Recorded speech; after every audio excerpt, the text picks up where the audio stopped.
You know what hit me recently? Indians are actually some of the most indebted people on earth. And I'm not talking about home loans or business loans. This is personal debt. Loans for vacations, festival shopping, even just to cover everyday expenses. And there are NBFCs giving loan for Navratri shopping. Literally, Navratri loan now exists. And the crazy part is we are borrowing for lifestyle, not to create any asset. See, spending is fine, but chasing experiences clubs through debt, that's a big trap because true freedom comes from what you keep, not what you borrow. Some reports also point out that household income haven't increased that much, but costs have gone up. Essentials like food have nearly doubled in last decade. So many families are borrowing just to cover normal expenses. Almost half of the borrowers are considered subprime, meaning they're already on shaky ground, yet they are still taking loans for lifestyle and consumption.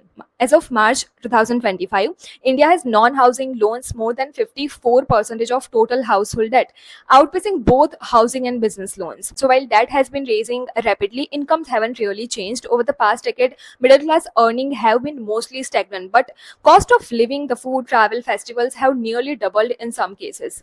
If you look at average nominal income growth has been around 6 to 8% annually for middle class. CPI, especially food inflation, averaged 5 to 7% with spike about 10% in essentials like food, transport, education. Now the real income growth after adjusting inflation is close to 1 to 2% per year, indicating stagnation in purchasing power. So people are borrowing not to invest, not to build assets, but just to keep up with daily life and lifestyle aspirations. You know what is missing in how we learn about money? Everything. Borrowing without thinking, spending excessively just for appearances. We have learned it all wrong.